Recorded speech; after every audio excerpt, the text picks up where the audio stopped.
Quel genre de futur souhaitons-nous construire? Accélération du changement climatique, intelligence artificielle et biotechnologie, croissance de l'exclusion et de la fragmentation.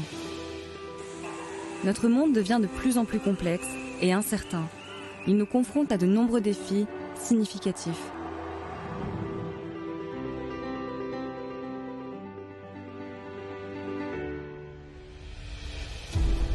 Le savoir et l'apprentissage sont les ressources renouvelables les plus importantes dont dispose l'humanité pour relever les défis et inventer des alternatives.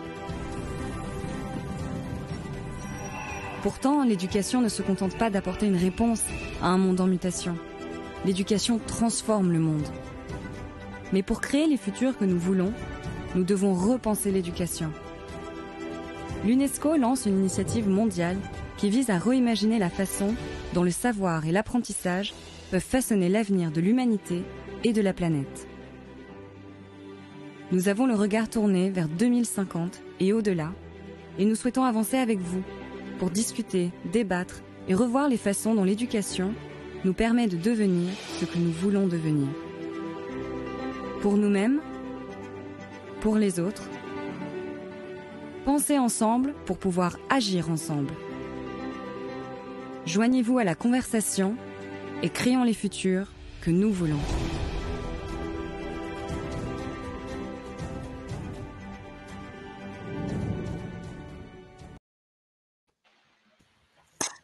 Donc voilà le cadre est posé. Donc du coup, je vais vous poser la première question. On va commencer par Alexandre. La première question, c'est alors, quels devraient être les objectifs collectifs? Non, c'est pas la première question, pardon.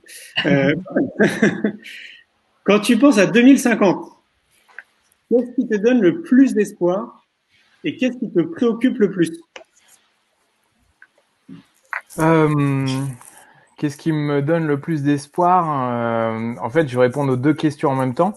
C'est que les bouleversements que l'on vit en ce moment, qu'ils soient sanitaires, écologiques, sociaux, religieux, terroristes, en fait, ces bouleversements soient une invitation à tout repenser, que la transformation des métiers, la revalorisation de certains par rapport à d'autres, en lien avec la crise sanitaire, nous oblige également à repenser notre éducation. Ça, c'est ce qui m'inquiète et me donne de l'espoir. Et après, ayant créé la Fabrique Spinoza il y a 10 ans, il y a presque 10 ans, et dont l'objet social est de replacer le bonheur au cœur de la société, mon espoir, c'est que on arrive à un alignement beaucoup plus fort, beaucoup plus net entre l'apprentissage des compétences qui permettent d'être heureux, d'une part, et d'autre part, l'apprentissage des compétences qui nous permettent de trouver notre place dans la société. Les biologistes disent que le bonheur est un état de fonctionnement optimal de l'organisme, et optimal en termes cognitifs, en termes biologiques, en termes émotionnels, en termes intellectuels, de toutes les manières possibles et imaginables. Et vu ainsi, eh bien, le bonheur est une aspiration qui répond aux besoins de l'individu et aux besoins de la société. En d'autres termes, je pense que à la fois parce qu'on passe beaucoup de temps à l'école et parce que elle nous donne les clés pour être ce que nous pouvons être, en paraphrasant un peu l'UNESCO. Donc l'UNESCO nous dit l'éducation nous... Ouais. Alexandre, il y a ton micro qui frotte sur ta chemise. Est-ce que là, ça va mieux? Ça ira mieux comme ça, ouais. D'accord. Donc, pour paraphraser, l'UNESCO nous permet de devenir ce que nous voulons devenir. Eh bien, que l'éducation nous donne les compétences psycho-socio-émotionnelles, mais pas seulement, qui nous permettent d'être heureux pendant que nous y sommes, pendant ces longues années où nous allons à l'école, puis à l'université, et par la suite, eh bien, d'être heureux dans notre existence. L'une des convictions qu'on a acquises à la Fabrique Spinoza, c'est que le bonheur est à la fois quelque chose de fortement intangible, de très subjectif, et en même temps qu'il existe des universels qui peuvent être peut-être des universels à décliner par culture, mais quand même des substrats universels qui peuvent être découverts, réfléchis et développés à l'école. Je vais prendre quelques exemples. La gratitude ou l'optimisme, on pourrait penser que ce sont des traits de caractère. En fait, d'après les psychologues, ce sont des compétences psycho-socio-émotionnelles, c'est-à-dire des choses que l'on peut développer, tels des muscles. Et aujourd'hui, on connaît les protocoles qui permettent de le faire. Dans le monde de l'entreprise, il suffit pendant 21 jours. Il y a un bruit de fond pendant que je parle. Est-ce que je suis le seul à l'entendre ou vous l'entendez aussi? Ouais, Non. ça fait scrus, scrus, scrus, scrus, scrus. Ah, c'est bizarre. Et donc, il y a des organisations qui invitent des collaborateurs pendant 21 jours de suite à formuler des messages de gratitude pour eux-mêmes vis-à-vis de l'univers et vis-à-vis de leurs collègues. Et en ces 21 jours, on arrive à changer les circuits neuronaux. On arrive à transformer la structure même du cerveau et permettre à des individus de développer la gratitude. Dans le champ de l'éducation, c'est Omar Zana qui a beaucoup travaillé sur l'empathie. Et il y a des passerelles très fortes entre l'empathie et la gratitude. C'est pareil pour l'optimisme. C'est Charles Martin Crum, le président de l'association française et francophone de psychologie positive, qui rappelle que l'optimisme est une compétence et non pas un trait de caractère. Et donc, il peut être acquis, transformé, développé entre quelques jours et plusieurs mois. Et donc, ces clés, ces chemins vers l'épanouissement sont liés à des compétences qui peuvent être apprises. Et donc, mon espoir pour l'éducation de demain, c'est que réalisant l'importance de l'épanouissement en termes philosophiques, mais en termes d'utilité sociale aussi, ça soit replacé au cœur de notre système éducatif et donc que l'on intègre au cœur du parcours éducatif l'apprentissage de ces compétences qui le favorisent. Alors, malgré tout, on pourrait quand même dire c'est principalement sympathique cette idée, mais l'important demain, c'est de trouver un job. Vraiment, la recherche pluridisciplinaire, la neuroscience, la psychologie, l'économie du bonheur, la biologie, tout va dans le sens de dire que quand on se sent bien, on apprend mieux et on fonctionne mieux. Lorsqu'on est stressé au travail ou à l'école, on se réfugie dans son cerveau reptilien. On est dans un état qui est la prostration ou bien le combat ou bien la fuite. Et dans cet état-là, on a des capacités cognitives qui sont extrêmement réduites. Capacité cognitive réduite, ça veut dire un être humain qui est rabougri, qui est rétréci. Et ça veut donc dire qu'on est en incapacité d'apprendre et de faire. Et inversement, c'est la psychologue positive qui s'appelle Sonia Lyubomirsky, qui elle dit que en expérimentant des compétences, des émotions positives pendant quelques temps, on développe des nouvelles compétences et on les ancre dans le cerveau. Elle appelle cette théorie la théorie broaden and build, élargir et construire. Et donc l'expérience même d'émotions positives fabrique des compétences, fabrique de la créativité, fabrique de la capacité d'analyse, fabrique une autre manière de se relier les uns aux autres.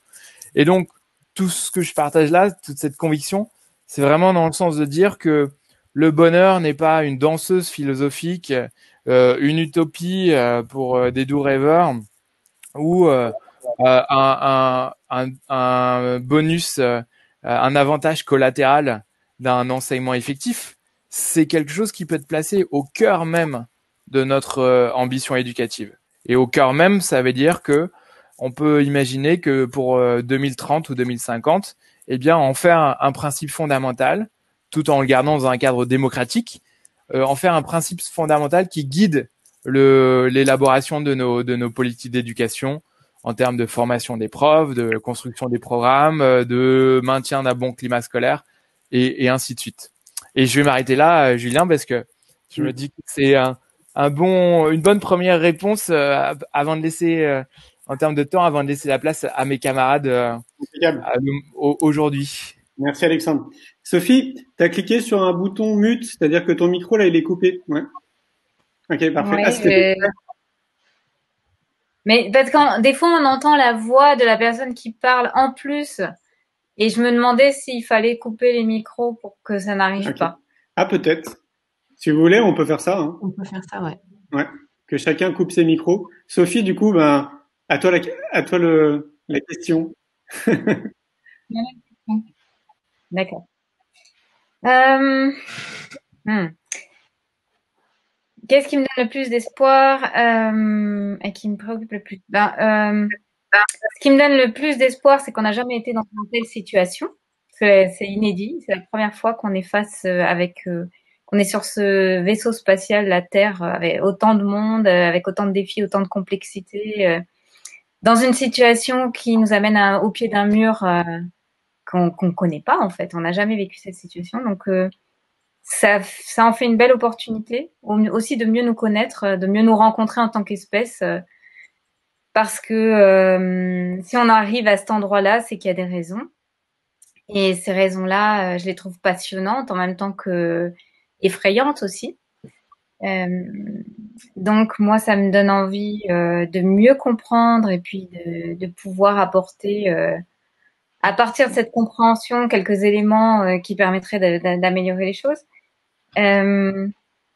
Voilà, donc c'est un peu pareil qu'Alexandre, c'est que ça fait un peu une seule réponse, c'est-à-dire que en même temps, on est dans une situation dangereuse, inédite, inconnue, donc qui fait peur, et en même temps, cette situation est une opportunité.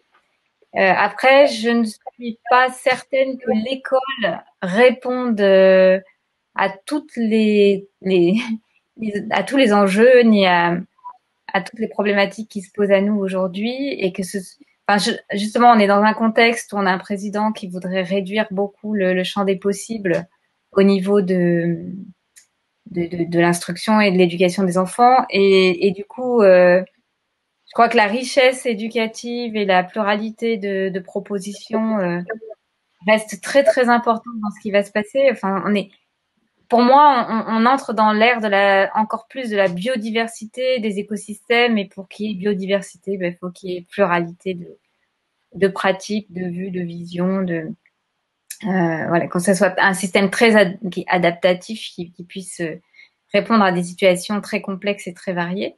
Donc, est-ce que l'école va savoir faire ça? Je sais pas. L'école, elle reste indispensable dans nos sociétés, mais pour moi, c'est pas la seule réponse. Donc, il y a évidemment l'engagement de chacun. C'est comme s'il y avait un chantier pour moi qui est double. C'est un chantier extérieur et un chantier intérieur. On pourrait dire c'est jardiner à l'extérieur et jardiner à l'intérieur de soi chacun. Mais pour que ça soit possible, eh bien, dans mon expérience avec les enfants, c'est que on permette à ce jardin intérieur de grandir en puissance et de vraiment devenir un potentiel même pour l'humanité à partir de ce que chacun est. Lorsque effectivement, je rejoins, il y a la confiance, il y a l'empathie, il y a le respect de ce que nous sommes en tant qu'espèce aimante, en tant qu'espèce qui a besoin de donner du soin et surtout d'en recevoir quand on est un enfant.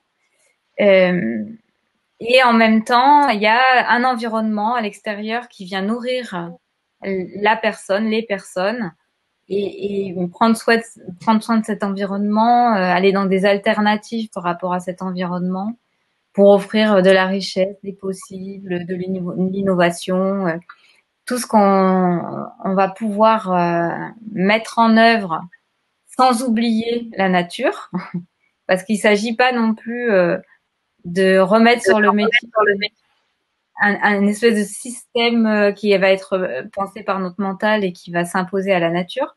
Il est plus que jamais temps de l'intégrer, ou de nous intégrer plutôt à elle, plutôt que l'inverse. Et donc, pour que ces deux choses-là soient possibles ensemble, il me semble que il y a à tenir compte profondément de qui nous sommes avec les nouvelles connaissances qu'on a. On a plein de connaissances maintenant aussi en neurosciences. On a fait l'expérience d'à peu près toutes les idéologies au fil des siècles. Et c'est comme si ce qui restait, c'était justement arrêter peut-être de vouloir changer à partir de l'impact qu'on peut avoir sur l'extérieur. Donc, on essaye tout le temps de changer l'extérieur, d'adapter des nouvelles réformes, des nouvelles écoles, des nouveaux systèmes éducatifs, des nouvelles pédagogies, etc. Donc, on voit bien que c'est insuffisant et que il pourra pas y avoir de changement à l'extérieur si c'est pas fait, le ménage n'est pas fait à l'intérieur.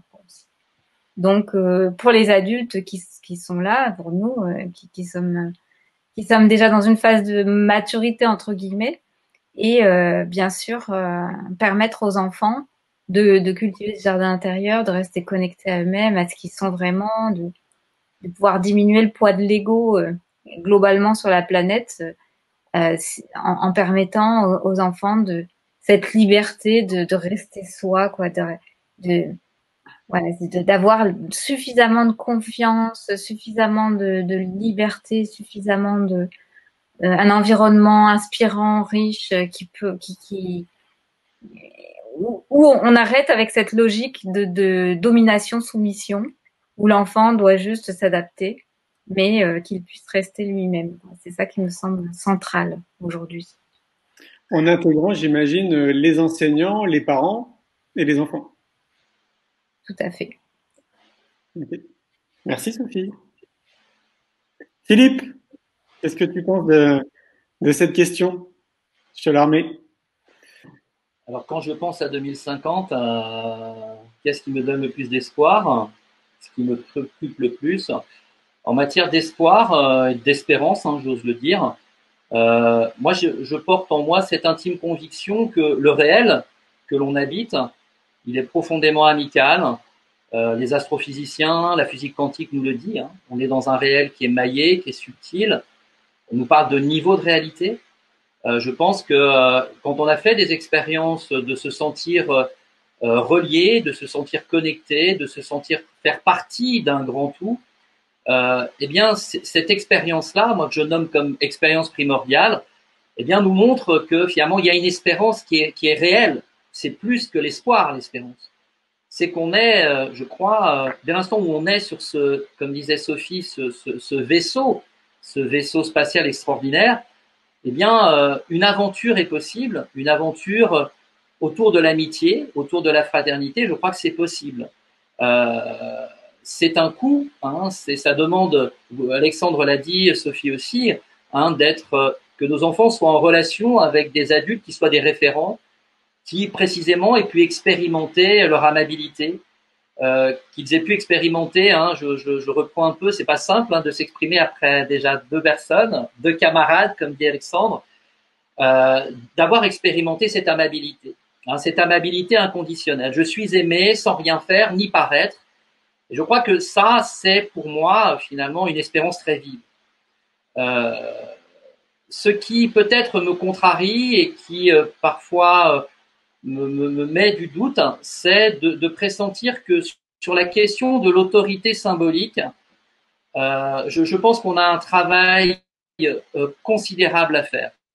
Est-ce que finalement on entre dans une autorité qui met la main dessus, qui contrôle, ou est-ce qu'au contraire, finalement, l'éducation, c'est plutôt finalement pourrait s'appuyer sur une autorité qui prend soin, une autorité qui suscite, une autorité qui engendre. Et on voit bien que cette autorité-là, c'est une autorité qui fait grandir, qui fait croître, et c'est plus une autorité qui contraint, qui isole, qui piège. Et ça va chercher finalement nos représentations un petit peu sociétales. Est-ce que finalement on est finalement sur une autorité pyramidale où il y a quelqu'un qui décide pour l'ensemble, ou est-ce que finalement on ne peut pas gagner en horizontalité? Est-ce qu'on ne peut pas gagner en horizontalité?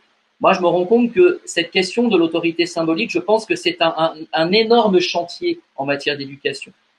Ce qui me touche et ce que je remarque aussi en tant qu'enseignant, pédagogue et chercheur en matière d'espérance, c'est le potentiel, le génie de nos enfants. cette capacité à l'émerveillement, cette capacité à la danse, à la joie, que bien des adultes ont perdu. Ça, je suis toujours émerveillé. Là, je suis en Normandie avec ma fille, une de ses copines. On a passé la journée sur la plage. J'ai pu voir effectivement ce mouvement allègre de tous les enfants par rapport à la mer, par rapport à un coquillage. Donc, pour moi, l'espérance, c'est déjà de prendre en considération ce potentiel de vitalité, ce potentiel qui n'est tendu que vers le mouvement de la vie de chaque enfant. Et ça, je crois que vraiment, ça, c'est à prendre en compte. Et puis, celles et ceux qui sont soucieux de l'éducation, eh bien, qu'ils aient le souci de ne pas dénaturer précisément ce potentiel. Ce potentiel, ce génie. Je crois qu'on appartient au vivant et le vivant est génial dans le sens où ce vivant, finalement, nous invite à vivre et ne pas à mourir. Et je pense que quand on a expérimenté ça en soi, je pense que pour moi, c'est le plus important. Alors, moi, j'aimerais apporter aussi, pour moi, et peut-être c'est pas l'objet là aujourd'hui d'en discuter, mais il me semble que on peut, en matière d'innovation et en matière d'espérance, aborder la question de la spiritualité laïque. J'entends par spiritualité laïque cette capacité qu'on a finalement à s'émerveiller, à s'étonner, à ressentir une joie qui n'est pas dépendante d'un objet qu'on reçoit, mais qui est une joie gratuite, une joie due à, je ne sais pas, un coucher de soleil ou cette sensation finalement d'appartenir au pays de la vie et de sentir qu'on peut se mettre à courir, qu'on peut se mettre à danser. Spiritualité au sens de pressentir que on ne connaît pas le monde, on ne se connaît pas vraiment foncièrement. Et qu'il y a, et là je souscris à ce que partage Sophie, il y a toute une dimension finalement dans l'éducation à voyager sur le plan intérieur, finalement à apprivoiser son écologie intérieure avant de parler d'écologie extérieure. Ça, je crois que vraiment c'est un mouvement qui pour moi est garant d'une espérance forte. C'est-à-dire que on a si peu exploré finalement l'intériorité. Et je crois que là, voilà, dans le contexte dans lequel on est, où on voit bien que nos systèmes n'atteignent pas la cible du bonheur auquel on aspire tous, d'un bonheur simple, d'un bonheur sobre, eh bien, je crois que là, eh bien, on a effectivement dans cet inconnu, dans ce qui nous porte, dans ce qui respire en nous, eh bien, on a, je pense, effectivement à réfléchir. Et je vois que, étant dans l'éducation nationale, cette porte ouverte à la pratique du yoga qui est effective depuis 3 ou 4 ou 5 ans, comme la philosophie, sont des petites portes ouvertes où de nombreux enseignants s'en saisissent et il se passe quand même vraiment des choses. Et puis en matière d'espérance, qui pour moi est vraiment supérieure à espoir, dès l'instant où on permet à un enfant d'apprendre à chercher, si j'apprends à chercher, j'apprends à trouver. Si j'apprends à me chercher, j'apprends à me trouver. Évidemment, en matière d'éducation, se connaître soi ou avoir des éléments de connaissance de soi, eh bien, c'est peut-être le sésame pour entrer en relation avec les altérités, celui, celle qui est différent de moi, mais pas simplement celui, celle humain, celui, celle non humain. Alors, non pas pour terminer sur mon temps de parole sur quelque chose qui m'inquiète, il me semble que le monde, finalement, dans son ensemble, essaye de penser un avenir sans la nature.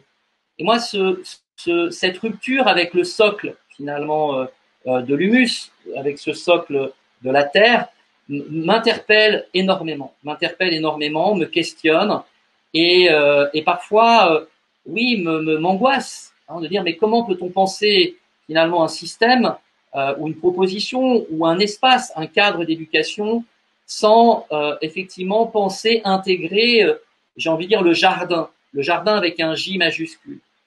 Donc voilà, donc en synthèse, je pense qu'effectivement nous sommes là ici et maintenant confrontés à un contexte avec de multi-défis et ces multi-défis révèlent, je pense, vraiment un potentiel extraordinaire d'enfants, d'adolescents, de jeunes. Je pense qu'il faut regarder cela plutôt que ce qui ne va pas, mais je crois qu'on est vraiment à un temps d'une bifurcation où il nous est proposé de nous adapter, de nous transformer et très certainement nous humaniser, hein, et d'être enfin finalement des êtres de relation en relation finalement avec le réel de toutes les relations possibles. Merci Philippe. Caroline, ça ne va pas être évident de passer en dernier. Oui, en même temps, c'est chouette parce que ça montre toute la complémentarité de nos pensées, de nos approches. Je dis juste, il y a des travaux dessus qui viennent de démarrer, là. Donc j'espère que ça va pas gêner et que vous m'entendrez. Alors moi, pour répondre simplement à cette question, c'est vrai que si je me projette en 2050, je suis préoccupée, ça c'est certain. C'est-à-dire que je trouve que l'état du monde est assez catastrophique et que ça va en s'accélérant et qu'on rentre dans un phénomène d'amplification. Je trouve que pour moi, la Covid est un peu annonciatrice de tous les challenges auxquels on sera probablement amené à faire face par la suite. Et c'est vrai qu'on l'avait pas vu venir, ça. On s'était pas imaginé être masqué comme on l'est en ce moment. Et donc, c'est vrai que j'ai tendance à être, moi, très optimiste et à cultiver l'optimisme, comme tu le disais, Alexandre, puisque ça se cultive, c'est une compétence qui s'entretient. Et j'ai, par moments, quand même des moments d'incertitude, de stress pour les enfants dont je m'occupe ici à l'école et pour les miens aussi, en me disant mais qu'est-ce qu'on va leur laisser, quoi. Et en même temps, je trouve que cette accélération de toutes ces catastrophes, ces événements extrêmes, ça crée aussi des sursauts en ce moment, je trouve. J'ai depuis 13 ans que j'ai créé Living School, je trouve que viennent à moi de plus en plus de gens qui sont en quête de sens et qui font une réorientation beaucoup plus rapide que ce que j'ai connu les années précédentes. Pendant des années, j'ai pu voir des gens qui s'interrogeaient, qui, oui, avaient des postes très bien payés dans des grosses boîtes, mais qui n'étaient pas nécessairement prêts à sauter le pas, à changer de vie et à se dire qu'est-ce que je peux faire pour contribuer à ce monde et faire en sorte qu'on marche un peu moins sur la tête et on soit un peu plus heureux sur Terre. Et je trouve que dernièrement, je croise de plus en plus de gens que je trouve courageux et qui font des vrais changements rapides. Et l'école est l'une des solutions, mais je trouve qu'on est dans un timing qui est tellement serré. Antonio Guterres nous avait dit en septembre 2018, il nous reste 2 ans pour réorienter, sinon on va droit dans le mur. Et voilà, on est maintenant en octobre 2020. Et je me dis, oui, est-ce qu'on a suffisamment réorienté? Pas vraiment. Et donc pour moi, les écoles, le problème, c'est qu'on travaille sur un temps qui est long. Et donc, du coup, j'ai mis, à Living School, on a mis dans la boucle les parents d'élèves parce que ça fait des années qu'on se dit, si on a besoin de changer ce monde, on a besoin de le changer rapidement et on a besoin de le changer là où les adultes ont des responsabilités. Or, on a la chance quand même en accueillant des enfants d'avoir des adultes dans l'école qui ont des responsabilités et du coup, on les interpelle, nous les interpellons à fond sur mais à quoi contribuez-vous au jour le jour? Et je pense que cette question du sens, elle est essentielle. Elle est essentielle à l'école, mais elle est essentielle partout dans toute la société. Et je suis assez heureuse de dire qu'à notre actif, on a beaucoup de reconversions de parents qui ont pu travailler, par exemple, dans les énergies fossiles et qui, là, s'est réorienté pour faire de la chaussure éthique. Donc, voilà, des changements de vie où les gens sont clairement plus heureux, c'est-à-dire qu'on contribue clairement à leur épanouissement, à leur bonheur, et où, clairement, ils font un mieux sur la Terre plutôt que d'enfoncer davantage le problème. Donc, je trouve que, enfin, j'aimais bien ce que disait Sophie sur l'opportunité, c'est-à-dire que dans cette grosse problématique, c'est aussi une opportunité puisque on était comme une grenouille à cuire à petit feu et on se rendait pas compte qu'on était en train de périr doucement. Mais le fait que les choses nous secouent davantage, on commence à prendre la température de l'eau et à se dire tiens, j'ai peut-être envie de sortir de la marmite là. Et je pense que c'est ce genre de sursaut qui peut permettre qu'on se bouge. Et je rejoins complètement Philippe sur cette notion du potentiel. Moi, ce qui me donne de l'espoir, c'est ce potentiel. C'est-à-dire que on dispose tous, adultes comme enfants, d'un potentiel de création, d'imagination, de réorientation, de prise de conscience, d'évolution qui est infini, mais complètement infini. Et c'est juste que nous n'en sommes pas conscients. Et je me dis, si nous pouvons faire ce travail de rendre au fur et à mesure les gens conscients qu'ils ont ce potentiel pour se réorienter, pour réorienter leur activité, pour moins s'énerver et plus s'affirmer, par exemple, moins réagir et plus s'affirmer. Si au fur et à mesure chacun fait des petits repositionnements comme ça, c'est toute la société qui change. Et, et ce potentiel, il est immense et je trouve qu'on a tous une responsabilité énorme quand on en devient conscient de permettre à chacun d'en devenir conscient, de passer le message. Et je vois vraiment ce que ça fait puisque là, nous, pour la première année à Living School, on accueille des collégiens et en grande majorité des collégiens qui n'avaient jamais fait le parcours chez nous jusqu'à maintenant. Et on prend vraiment la mesure de ce qu'a pu faire l'éducation plus classique sur des enfants qui n'étaient pas conscients jusqu'à maintenant de leur potentiel et qui arrivent chez nous et qui d'un seul coup réalisent en fait ouais, j'ai du potentiel et qui prennent conscience que on peut aussi être dans une dynamique de non-jugement où on va pas condamner l'autre, où on va pas être dans la critique négative, où on va pas coller une étiquette sur lui.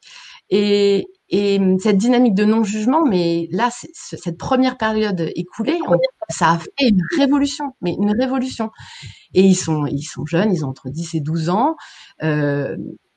Mais ce qui me donne de l'espoir, c'est de me dire, même quand on arrive à 10-12 ans, eh ben voilà, on peut permettre déjà des grosses réorientations. Leur vie, ils vont l'envisager différemment parce que ils sentent que ils ont le potentiel de faire ce qui les fait vibrer au fond, ce qui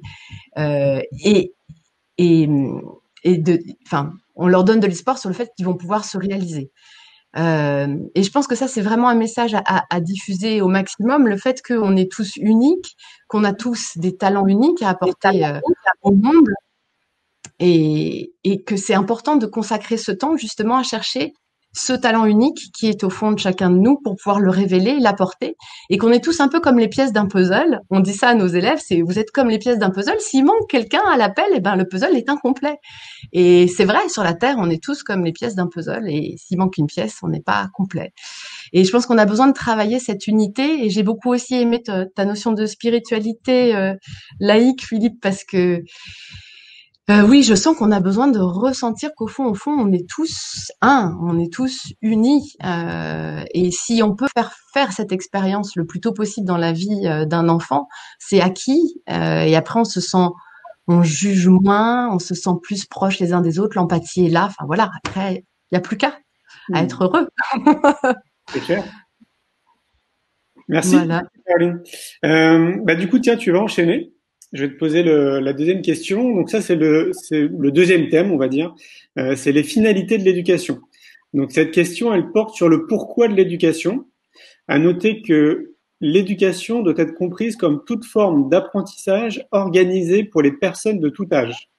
Donc, compte tenu des visions de 2050 que tu viens de décrire, quels devraient être les objectifs collectifs de l'éducation en 2050 ? Moi, je pourrais reprendre une phrase que j'ai dite tout à l'heure, ce serait de permettre à chacun de réaliser qu'il a un talent ou des talents uniques et de pouvoir apporter au monde et de pouvoir s'autoriser à les exprimer pleinement. Pour moi, ce serait vraiment ça, ce que nous aurions tous à faire en termes d'éducation à tous les âges de la vie. Et c'est ce que je trouve formidable de pouvoir faire aussi avec nos parents d'élèves. C'est-à-dire de leur dire, mais alors, et toi, ton rêve, ton talent, c'est quoi? Et des gens à 40, 50 ans qui se réveillent et qui se disent, en fait, oui, c'est vrai, quoi, j'ai du talent, j'ai quelque chose à apporter. Et donc, pour moi, la finalité, c'est celle-là, c'est de pouvoir permettre à chacun déjà de prendre conscience qu'il ou elle a du potentiel, un plein potentiel, et de pouvoir le réaliser.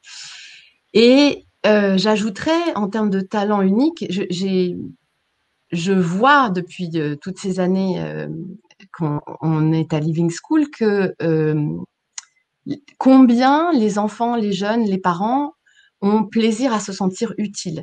Et donc, je pense aussi que nos talents uniques ont aussi à voir avec le fait de contribuer.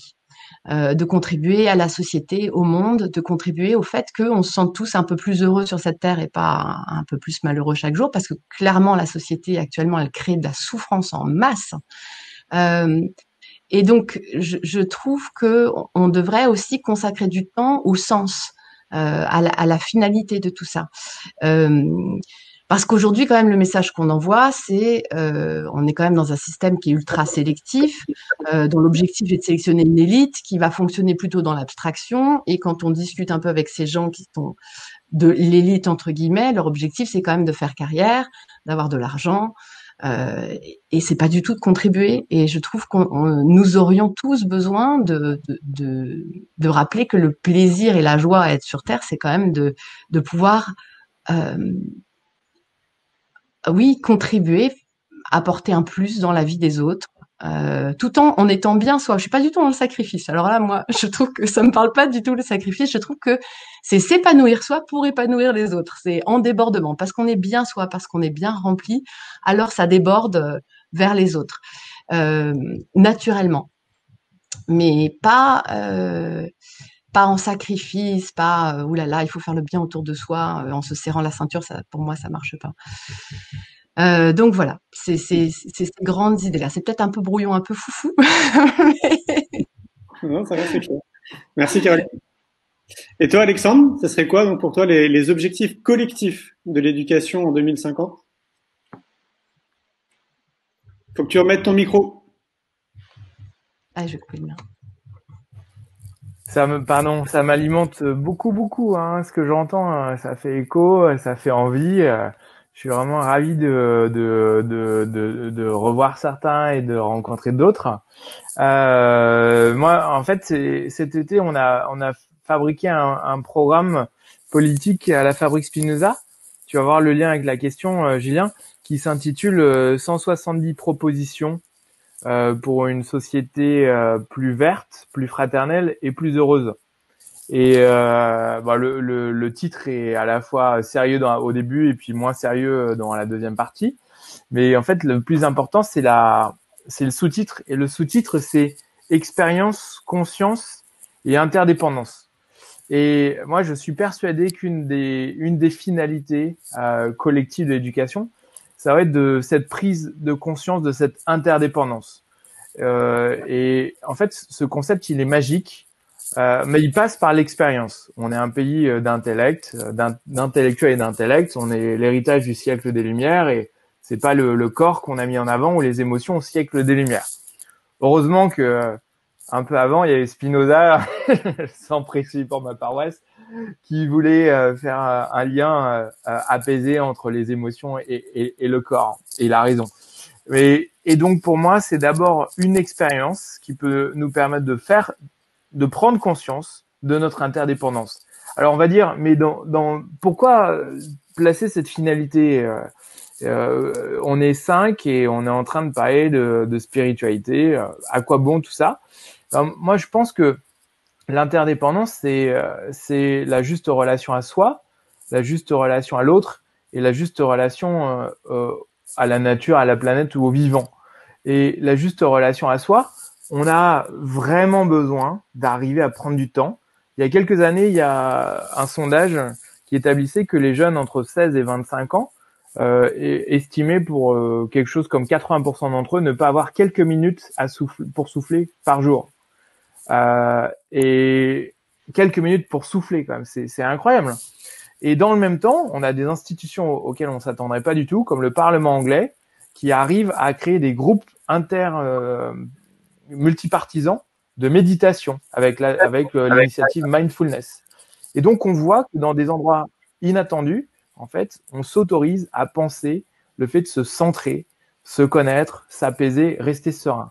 Donc juste relation à soi. Et la pratique de la méditation est probablement l'une de celles qui est à la fois la plus ésotérique et la plus en train de trouver son chemin dans le monde de l'éducation, parce qu'on en voit les bénéfices et on voit qu'elle n'est pas idéologique, mais qu'elle elle peut s'appuyer sur la médecine, voilà, qu'il y a des vrais bienfaits.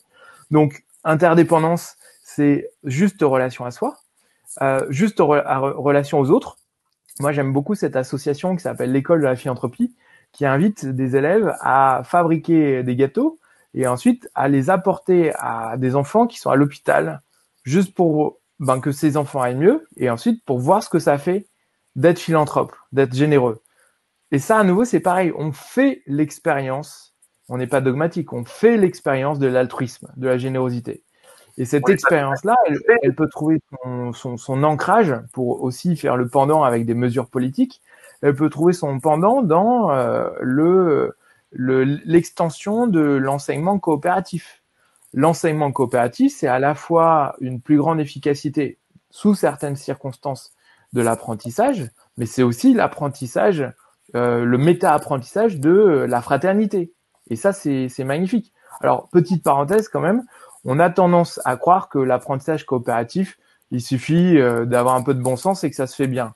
En fait, c'est Sylvain Connac, le chercheur, un des chercheurs référents là-dessus, qui rappelle que si je crée un système où certains sont toujours à tutorer et à accompagner les autres et je ne crée pas de réciprocité, alors cette forme de coopération est contre-productive parce qu'elle éteint certains et elle fait surbriller d'autres. Donc, l'apprentissage de l'interdépendance à l'autre via l'apprentissage coopératif et via des relations, l'expérience de la générosité. Et enfin, et là je rejoins, toi Sophie, forcément aussi, je sais pas si tu es la fille de Pierre, mais ça ferait du sens en lien avec tes propos par rapport à la nature. Philippe, tout ce que tu as dit avec le fait de danser avec les vivants, et toi, Caroline, aussi, je sais plus si tu l'as dit explicitement, mais je l'ai entendu. En tout cas, il y a le mot living dans Living School. Se rappeler que on a besoin cruellement pas cruellement, on a besoin harmonieusement du vivant pour être heureux, et qu'en fait, si on n'en fait pas l'expérience à l'école, on sera jamais engagé pour la planète. Et on est en train de lancer un projet à la Fabrique Spinoza en ce moment qui me donne une énergie phénoménale. D'ailleurs, il y a des palmiers, vous voyez ici, sur le mur, bien que je sois chez moi, et j'ai des fleurs sur ma chemise, pour comment se relier au vivant. Ce projet, il s'appelle Nature, Bonheur et Citoyenneté. Et il part du principe que le récit écologique peut être punitif, mais qui peut aussi être extrêmement positif et joyeux. Et qu'il y a moyen de retoucher du doigt de notre corps, de nos émotions, tous les bienfaits du vivant. La sérénité, l'émerveillement, la contemplation, la reliance, les sentiments océaniques, tout cela. Mais pour ça, il faut créer des opportunités pour le vivre. Et on voit émerger un grand nombre de projets éducatifs qui ou bien emmènent les élèves ou les enfants ou les étudiants vers la nature, ou qui parfois font venir la nature dans l'école. Et cette expérience-là, elle est fondamentale parce qu'elle nous crée interdépendants avec l'ensemble du vivant, et elle fait que demain, on sera plus heureux, et deux, on aura cette relation juste et généreuse vis-à-vis du vivant. Et pour clôturer là-dessus, parce qu'on pourrait dire, oui, enfin bon, s'il y en a bien sur cette terre qui savent ce que c'est qu'être relié au vivant, c'est les enfants. Eh bien, c'est Lisa Garnier, l'écologue, qui cite dans son livre sur la psychologie positive et la nature qu'en fait, le vivant disparaît de nos imaginaires jusque dans nos chansons, dans nos films et dans les dessins animés. On parle d'amnésie environnementale ou d'extinction de l'expérience du vivant. Et tout ça pour dire que l'air de rien, nos enfants, j'en ai un tout petit, moi il a 2 ans et demi, il est dans la pièce d'à côté, eh bien sont en train de perdre le contact avec ça. Donc voilà, pour résumer, Julien, pour moi, une finalité qui serait belle, puissante et vertueuse, ça serait de redécouvrir notre interdépendance à tout ça, à nous-mêmes, à l'autre et au vivant. Tu jettes un magnifique pont à Philippe. Hein. Philippe, pour moi, il y a, il y a quelque chose à dire là-dessus, quoi. Donc à toi, Philippe.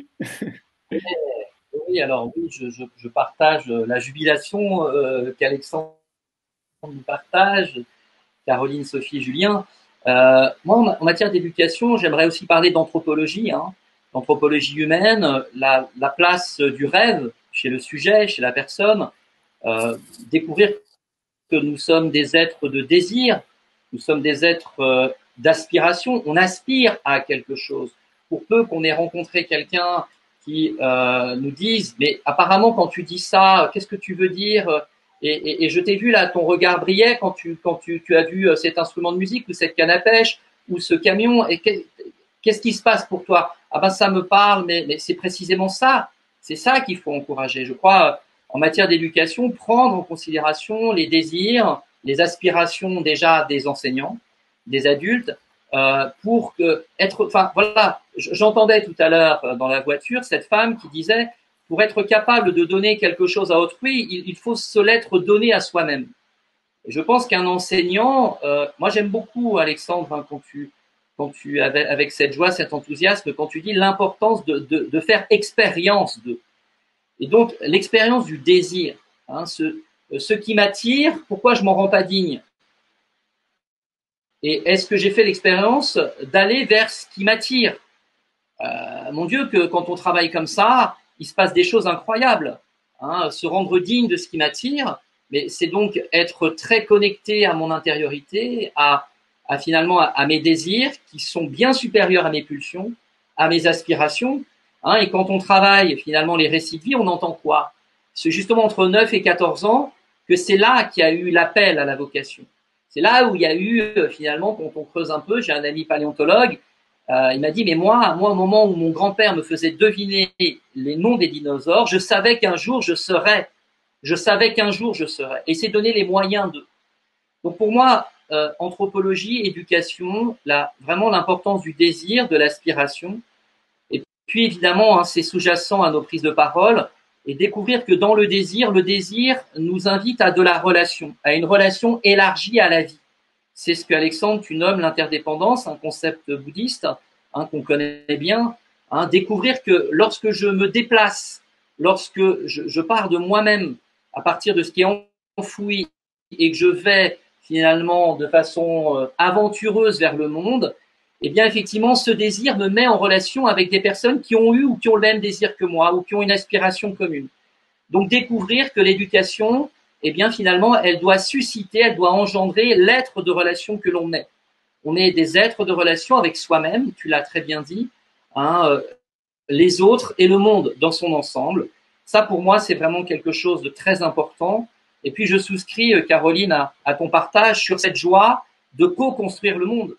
Hein, tous ces enfants, finalement, qui ont été écoutés sur leurs désirs, réellement sur leur vision d'aider, et quand on les accompagne, la joie immense, finalement, qui les saisit, qui les étreint à se lancer dans un projet. Ils rentrent chez eux, les recherches se poursuivent, les parents disent, mais c'est pas possible, qu'est-ce qui se passe dans cette classe pour que l'école se poursuive? Et ça, moi, j'aime beaucoup ça, de sentir que, finalement, le désir, le rêve, finalement, c'est vraiment quelque chose qui nous conduit très loin.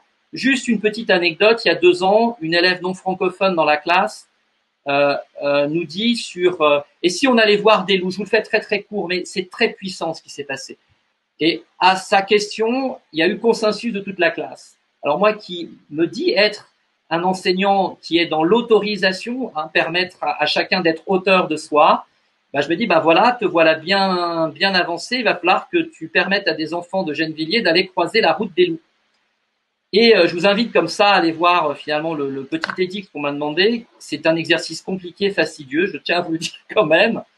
Mais cet enfant, Taya, par rapport à ce jaillissement souterrain, non seulement on est parti en montagne, non seulement on a eu des aides, non seulement on a pu voir des loups, et on a eu une vidéo exceptionnelle qui a redéfini ce que les biologistes en France pensaient sur les loups. C'est-à-dire que moi, ce paradigme me donne finalement cette force de témoigner que la parole des enfants peut construire le monde réellement, pour peu qu'on les accompagne. Et puis comment, finalement, si je vous parle de la relation, comment ne pas parler de ce que du concept de François Tadei quand il parle de territoire ressource, territoire apprenant. Je trouve que là, c'est une trouvaille magnifique. On a la possibilité d'expérimenter nous-mêmes que notre territoire, notre écosystème familial est ressource. Il est apprenant.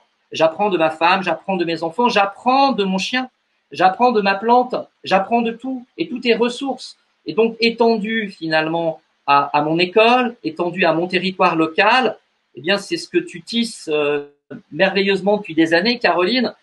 Tu crées même de la relation finalement entre guillemets avec les parias, ceux qui sont finalement qui ne vivent que de mendicité. eh bien de découvrir que, eh bien même là, ça fait jaillir la joie, ça fait jaillir l'enthousiasme. Et moi, j'aime cette idée, évidemment, de coopération, mais cette espèce de joie immense à ne pas mentir, c'est réel. Nos enfants co-construisent le monde avec nous. Et donc, ça crédite les bases d'une éducation qui finalement doit finalement révéler que nous sommes des êtres de relation, des êtres aussi dans la relation. Et comment ne pas revenir, Alexandre, sur ce que tu dis, sur ce projet de reconnexion qui te donne une joie immense. D'où vient cette joie? Je te pose la question. Est-ce que finalement, eh bien, tu t'inscris dans ce concept qui m'est tellement important, le concept de service? Est-ce que l'éducation est vraiment au service? Est-ce que évidemment elle est au service de ce qu'est la vie, de ce que sont nos enfants vraiment dans leur singularité, leur unicité? Donc voilà, et puis dernier mot, parce que je pense que j'ai la cloche, hein, Julien, qui tombe. Oui, moi je suis aussi pour une pédagogie naturaliste, hein, faire l'école dehors, apporter aussi des représentants de la faune et de la flore dans une classe, découvrir qu'en étudiant, en observant, en contemplant un animal, c'est le sésame pour comprendre la biodiversité et s'y inscrire.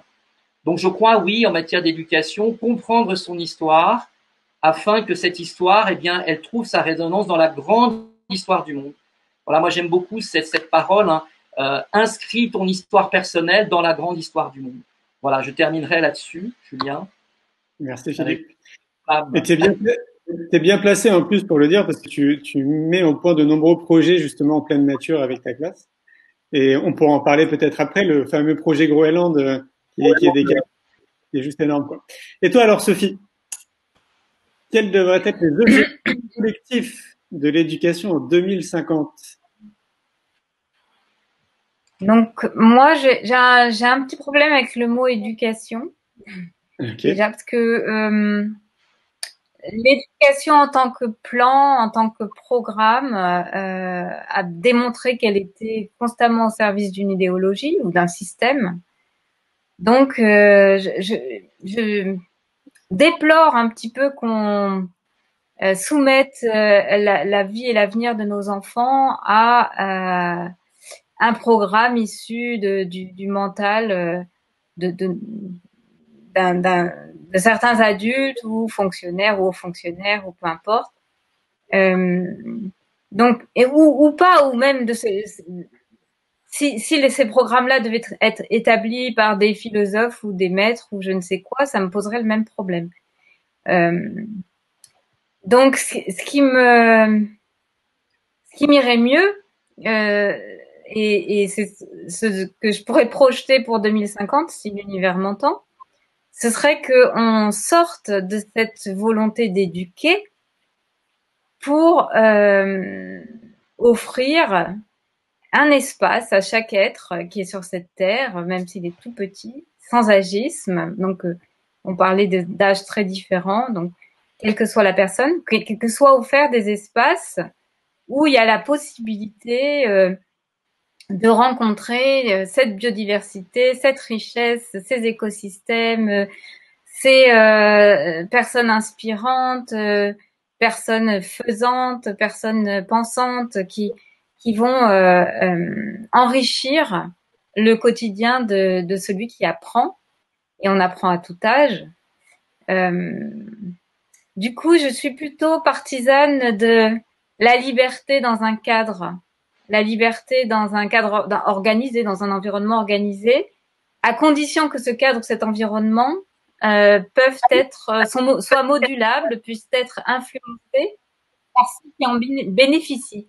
Donc, parce qu'un cadre qui serait gravé dans le marbre rigide, indéboulonnable, ça me parle pas non plus.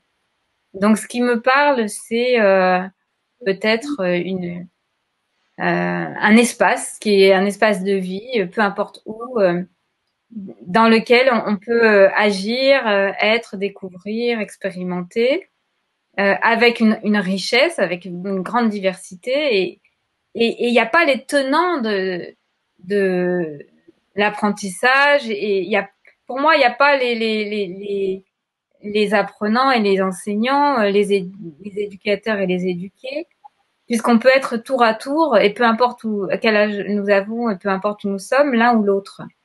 Donc l'idée, que j'aime beaucoup, qui est développé par Peter Gray dans son livre Libre pour apprendre, à la fin du livre.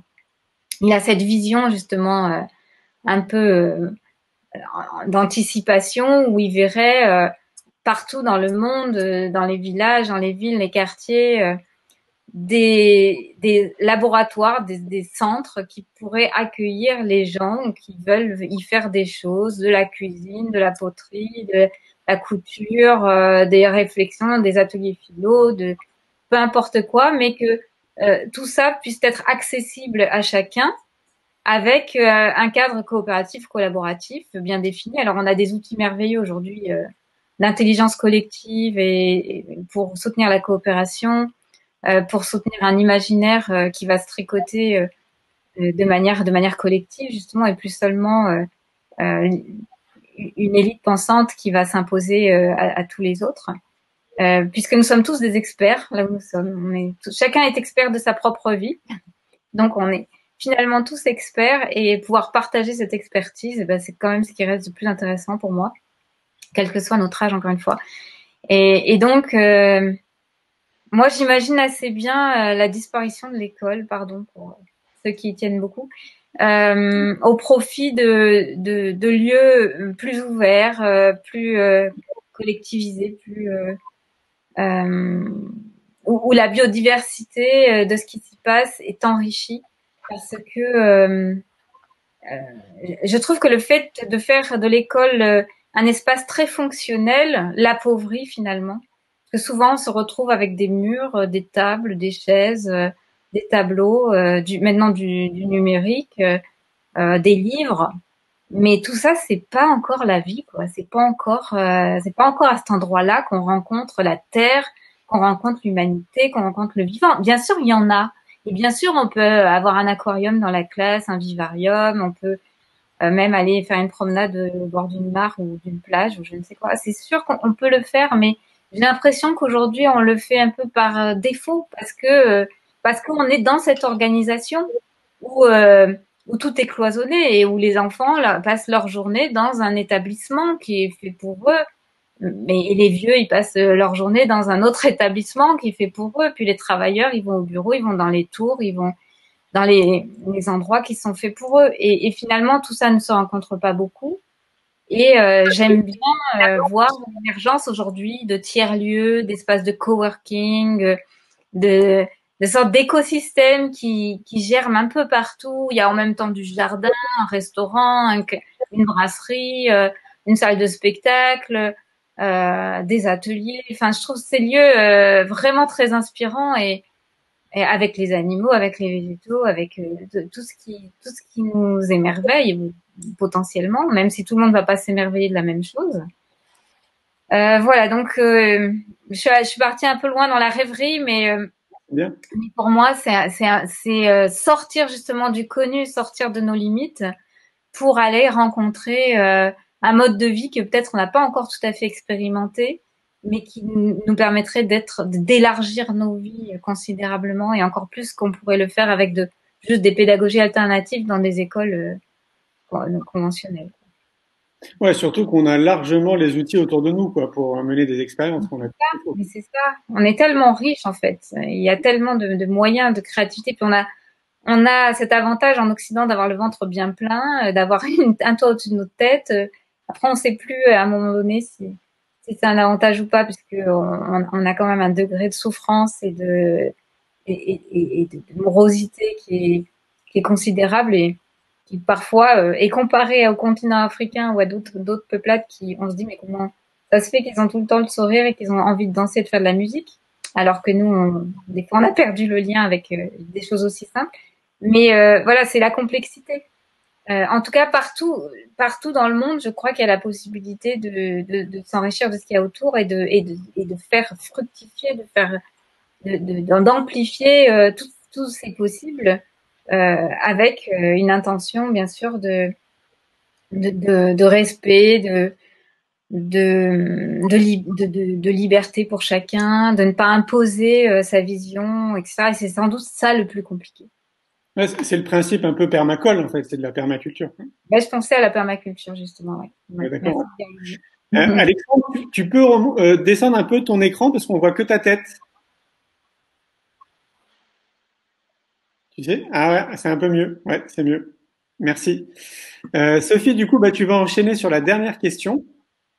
Alors, la dernière question, le thème, c'est implication pour l'apprentissage. Donc, la troisième et dernière question porte plus particulièrement sur l'apprentissage et ce qui devrait changer à l'avenir. Avec les visions de 2050 et les objectifs que tu viens de décrire, comment est-ce que la manière dont nous apprenons, la nature de ce que nous apprenons et les lieux où nous apprenons devraient changer dans le futur? Je te remets avec...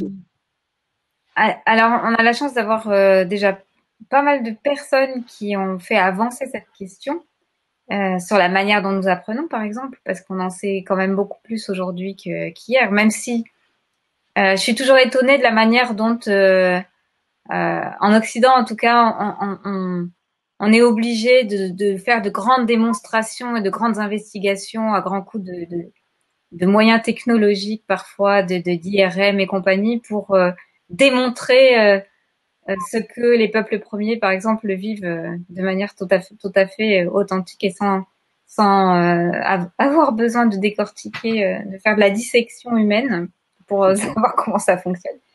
Alors, je pense par exemple à des choses comme l'allaitement maternel qui a été contesté dans les années 60-70 et puis donc il a fallu de grandes études de l'OMS pour qu'il y a un dossier qui puisse sortir et qu'on puisse dire ah ben c'est l'allaitement maternel en fait qui est le plus adapté au bébé, sans blague. Donc il y a beaucoup de choses comme ça, voilà, qu'on a besoin de repasser à la moulinette du mental et de tous nos conditionnements et de nos compréhensions scientifiques pour les mettre en lumière, mais c'est comme ça, on en est là pour l'instant.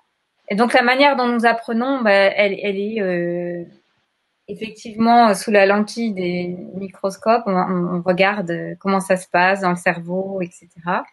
Et voilà, il y a des choses comme tout à l'heure, je partageais avec ma fille qui est en formation Montessori les découvertes de Stanislas Dehaene, par exemple, ou les 4 piliers de l'apprentissage, voilà, l'engagement actif, l'attention, la répétition, quand la consolidation, enfin tout ça, c'est ce que Maria Montessori disait déjà il y a plus d'un siècle, mais elle le disait avec des mots qui n'étaient pas solvables dans la logique des sciences de l'éducation d'aujourd'hui. Donc aujourd'hui, on le dit avec ce langage savant.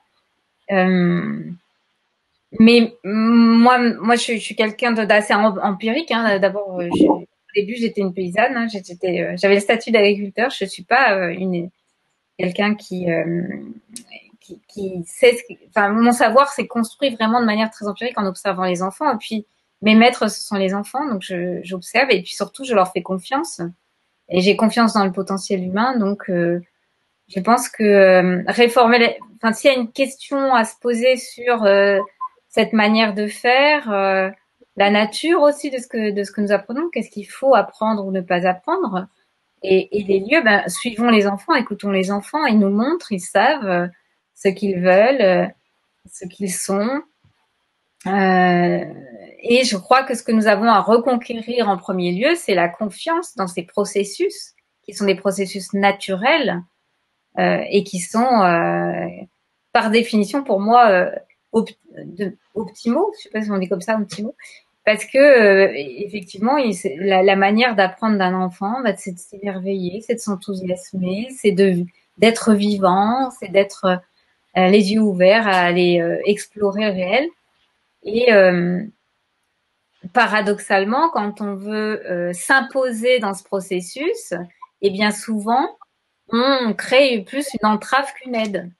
Si on n'est pas conscient de la fragilité quelque part de ce qui est à l'œuvre et de son précieux, du précieux de ce qui est à l'œuvre. Et c'est un peu pareil, je crois, avec les plantes, avec les animaux, c'est que il y a cette logique du vivant, il y a cet élan vital, et que le grand travail, ça va être de ne pas interférer sur les lois de développement qui sont là. Donc voilà, moi je dirais apprenons à regarder les enfants, à regarder le vivant, à Et là encore, ça rejoint la permaculture parce que c'est vraiment ce qu'on va faire en premier en permaculture quand on arrive sur un territoire, c'est qu'on commence pas par agir et par intervenir sur ce territoire. On commence par l'observer, regarder tout ce qui s'y passe spontanément, avec cette intention de respecter les forces de vie. Et donc, pour respecter les forces de vie, eh bien vraiment, il faut beaucoup d'attention et de précaution.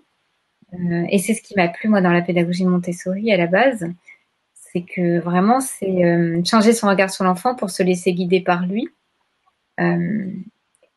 Et parce que je pense pas que, voilà, encore une fois, il y a des choses bonnes à apprendre et des choses qui sont pas bonnes. Et il y a des choses qu'il faudrait mettre au programme et en enlever.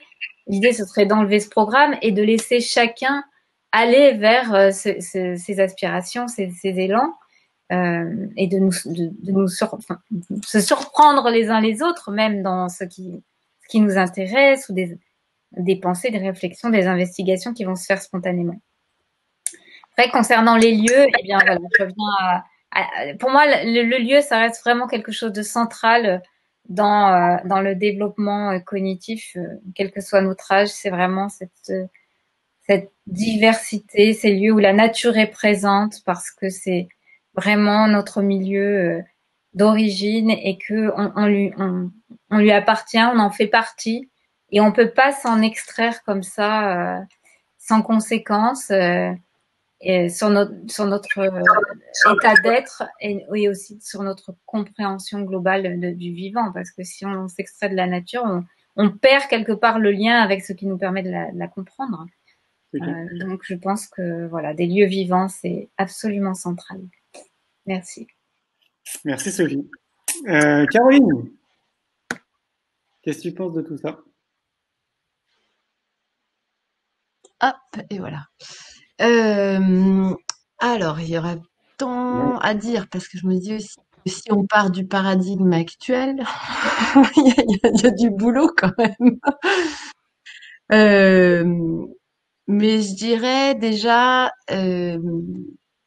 dans la manière d'apprendre, prendre en considération déjà la façon d'être à la fois des adultes et des enfants, des élèves, des jeunes, qui n'est jamais au programme pour l'instant, ou très rarement. On a beaucoup entendu parler du terme de bienveillance dans les programmes à un moment, mais c'était pas très très concret. Et pour moi, cette façon d'être, notre savoir-être, a besoin d'être au programme pour le coup.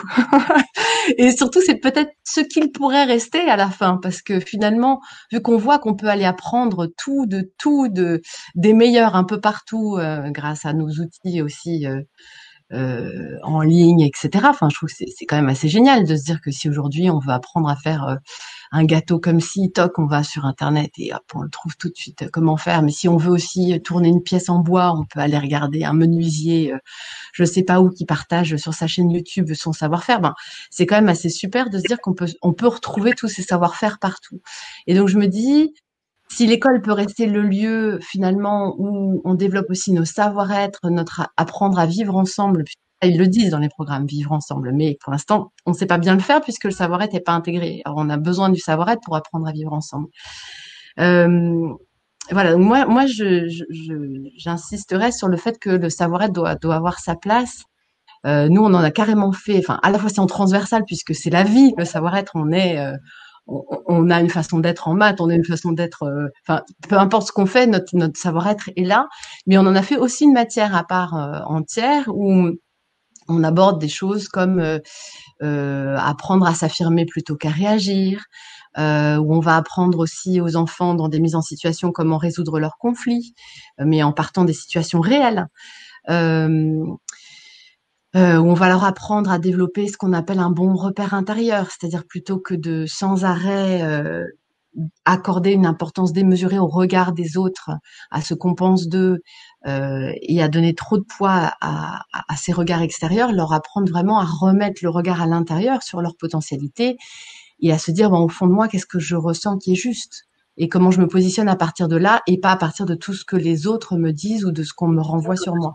Donc pour moi, le savoir-être, il serait clé dans les apprentissages à venir. Et je dirais aussi, partant du paradigme dans lequel on est assez enfoncé en France, qui est d'avoir mis à ce point le focus sur le mental, mais tellement découpé de tout le reste de notre être que ça devient abstrait, même menteur parfois, parce que c'est complètement déconnecté de la vie. Pour moi, on a besoin aussi d'une éducation qui va prendre en considération la globalité de l'être, qui va s'adresser au corps, et pas toujours de manière morcelée, parce on est des pros pour faire ça. Tiens, alors là, maintenant, c'est le corps, tout à l'heure, ça va être le cœur, ensuite, ce sera la tête. Non, je pense qu'on a besoin de tout faire fonctionner ensemble harmonieusement. Mais ce que je veux juste dire, c'est que le corps, c'est horrible. Aujourd'hui, il subit complètement dans la classe. Il est au service d'eux et voilà, il sert à se déplacer d'une salle de cours à l'autre, alors en réalité, c'est un tel, le corps, c'est formidable ce qu'on peut faire avec le corps, tout ce qu'on peut apprendre avec le corps, et c'est le lieu de l'intégration. Donc il y a ça, il y a la dimension du cœur dans ces 4 niveaux du potentiel de l'être humain, puis la dimension intellectuelle, mais qui aurait besoin d'être on a besoin de développer une intelligence globale chez les êtres humains, qui prend justement en compte toutes nos dimensions, et pas cette intelligence abstraite, coupée de tout le reste, qu'on a surdéveloppé et qui nous mène à la catastrophe, je trouve. Et puis la créativité. Moi, je trouve terrible qu'on consacre aussi peu de temps à être créatif. Moi, j'adore le fait qu'à l'école, ici, on leur laisse du temps pour être créatif, pour se lancer dans de la création, pour avoir leur projet de création, pour vivre le fait d'être créateur. Je crée ma propre BD, mon propre scénario, mon propre mandala, enfin, d'être créateur. Et je trouve ça génial. C'est hyper important de pouvoir se vivre comme créateur, ce d'autant que vu les enjeux auxquels ils vont devoir faire face, c'est important qu'ils sachent qu'ils peuvent être créateurs. Et puis, j'aime bien l'idée qu'on puisse partir de leurs élans. Moi, je rejoins assez Sophie sur le fait que il y a un moment où évidemment l'école on pourrait fonctionner une société sans école, mais il faudrait que la société soit inclusive, c'est-à-dire qu'on puisse accueillir les enfants auprès de chacun d'entre nous pour apprendre auprès de chacun d'entre nous. Enfin, ça, ce serait le rêve, ce serait génial. Mais en attendant, je me dis si on peut au moins fonctionner à partir de leurs projets, de leurs élans à eux, et que les apprentissages se fassent au travers de leurs projets, de leurs élans à eux, ça me paraît être plutôt bien. Évidemment, la coopération, ça c'est la base, c'est-à-dire qu'on est quand même dans une école qui a poussé la compétition à fond. Là, on a accueilli, comme je vous le disais, de nouveaux élèves cette année, mais vraiment, on hallucine des élèves qui font comme ça quand ils font des travaux parce qu'ils voudraient pas que d'autres les copient, et où tous les autres autour, nous, ne comprennent pas. Ils disent, mais pourquoi tu fais ça? Mais t'inquiète pas, t'as le droit de te tromper ici. Enfin, donc voilà, sortir de la compétition, aller vers la coopération, être dans la joie, dans le plaisir. Et puis sur moi j'ai envie de dire dans l'urgence, le plus possible au contact de la nature. Alors c'est génial quand à la ferme des enfants, t'es dans la nature déjà. Et nous, t'imagines, on est en ville à Paris dans le 19e, bien dans le béton. Et donc, on fait ça, on a la chance d'être quand même en face du parc des Buttes-Chaumont. Et donc, une demi-journée, dans toutes les classes, une demi-journée par semaine, on est au parc des Buttes-Chaumont et on fait nos apprentissages avec la nature, un peu dressée, on va dire, mais du parc des Buttes-Chaumont. Et je trouve ça tellement important d'avoir ce lien-là, de pouvoir voir les saisons, de pouvoir... je trouve qu'on a tellement besoin de recréer ce lien à la terre. Et là, on va démarrer justement, donc derrière, on a 90 mètres carrés d'espace, un terrain qu'on va essayer de lancer en permaculture. Donc là, on voudra bien de tes conseils, Sophie. et je trouve ça génial de leur redonner ce lien à la terre, le fait de faire pousser ces légumes, ces fruits, mais le fait aussi juste de pouvoir s'émerveiller, de partager ensuite ce qu'on aura planté. Enfin voilà, tout ça, je trouve ça formidable. Et puis ouvert. Je trouve qu'on a besoin d'ouvrir davantage vers l'intérieur de l'être humain et davantage vers l'extérieur. L'école, elle est trop fermée, c'est terrible. Et puis là, avec du J-Pirate, je vous laisse imaginer en ville ce que c'est, mais pour nous, on crée du lien dans le quartier. On connaît la maison de retraite, on connaît la salle de danse en face, on connaît le CAT à côté, on connaît les gens des espaces verts. Enfin, et je trouve que l'école, elle devrait être ouverte comme ça. Surtout, on connaît la boulangerie. On devrait, même les gens du Franprix nous saluent, ils nous connaissent. Enfin, voilà. Et je trouve qu'on devrait être ce lieu d'ouverture qui crée du lien avec le voisinage et qui permet justement cette transition dont on a besoin. L'école pourrait même devenir un lieu moteur dans la transition. en amenant les voisins à bouger autour de projets de potager. Voilà. Pour moi, on doit pouvoir recréer du lien et créer la transition tous ensemble avec les écoles. Top, merci Voilà. Caroline. Et toi Alexandre, je te remets la question. Déjà, je voudrais dire que j'avais oublié où était la Living School, Caroline, mais moi, je suis en face du parc des Buttes-Chaumont, là, donc il faudrait que je regarde à quel numéro c'est, parce que si ça se trouve, on est physiquement à moins de 300 mètres l'un de l'autre. Voilà. 93 bis rue Manin. Ensuite, je voudrais juste... Ah d'accord, ok, à 80 numéros de toi. Et je passerai de te voir. Je voudrais quand même avoir un petit point de désaccord avec toi, Sophie, juste une seconde, sur le fait que on soit réticent à laisser rentrer certaines choses à l'école. À la fois, je suis d'accord avec toi, je suis vraiment d'accord au sens où il y a des choses intuitives qui devraient réussir à y arriver plus vite. Et en même temps, je sens que notre école républicaine, elle est aussi protégée et qu'on a la chance de pas avoir un enseignement sur l'intelligent design à l'américaine, le créationnisme, qui est peut-être vrai, mais qui est pas prouvé, que sur l'exemple de l'allaitement, c'est bien d'avoir la science qui nous rappelle qu'une femme, si elle boit de l'alcool alors qu'elle allaite, eh bien, c'est pas bon pour son enfant, que on a pensé que les enfants, il fallait les faire dormir à plat ventre, puis sur le dos ou sur le côté et que ça change tout le temps. Tout ça pour dire que je pense que l'école doit s'ouvrir plus, mais qu'elle est quand même aujourd'hui un peu protégée par rapport à ce qui trouve son chemin jusqu'à elle. Donc, il y a un entre-deux à trouver. Après, sur cette grande question nature, manière et lieu, commencer par les lieux, sans penser à des grandes révolutions. Il faudrait déjà imaginer, en attendant de pouvoir avoir des fermes ou des lieux plein de biodiversité, d'avoir des espaces plus modulables. Et de la même manière qu'au travail, où on a pas seulement un bureau individuel ou un lieu de conférence, mais avoir des classes où il peut y avoir du coopératif, du créatif, du magistral, du corporel, etc. Ça me paraît important. C'est des budgets certes, mais je pense qu'il faut le faire. Ensuite, sur les contenus à apporter à l'école, on en a déjà dit beaucoup. Il y en a sans doute à enlever parce que la connaissance peut se trouver dans des lieux extérieurs à l'école et donc faut peut-être y apporter d'autres choses. Faut accepter d'enlever des choses pour en remettre d'autres. Je suis d'accord avec tout ce qui est sur le savoir-être. Je pense que la connaissance de soi, l'expérience du centrage, c'est des choses importantes. Et puis peut-être aussi, puisqu'on est tous d'accord sur le fait d'apprendre à se relier au vivant, d'apprendre à communiquer différemment, dire qu'il y a des choses très pragmatiques de la vie qui pourraient être examinées à l'école. Et nous, à la Fabrique Spinza, on avait lancé pour adultes, pas pour enfants, mais ça marcherait aussi bien, des réflexions sur l'argent, sur la réussite, sur la démocratie, sur la religion. Et en fait, on l'avait aussi fait avec des élèves d'ailleurs. On avait interrogé 1200 élèves d'une cité scolaire, 500 élèves d'une cité scolaire à Sceaux, sur l'argent de poche. Et ils étaient la moitié d'entre eux à répondre qu'ils voudraient gagner beaucoup plus d'argent de poche. Donc dès l'âge de 13-14 ans, on voit qu'il y a un matérialisme qui est posé. Et interroger les élèves là-dessus, c'est une manière de leur faire réfléchir à quel est le sens de la vie et qu'ils prennent un bon parcours plus tard, pas seulement un qui les rendra riches et donc pas forcément heureux, même si ça aide. Donc ça, c'est sur les contenus. Je pense qu'il y a de la place à faire pour réinsérer des choses qui sont vraiment qui permettent de prendre du recul sur l'existence, d'être plus sage et plus heureux et plus contributif à nos sociétés. Et enfin, sur la manière, la manière, j'ai envie d'ancrer un peu ma réponse dans l'actualité tragique et dire que dans la manière, je pense qu'il faut prendre soin des enseignants. On parle beaucoup des élèves, mais s'interroger comment est-ce qu'on peut être de manière obsessionnelle à prendre soin d'eux. Vous voyez à quoi je fais référence, cet assassinat tragique d'un enseignant. C'était déjà le cas avant, ça l'est encore plus maintenant.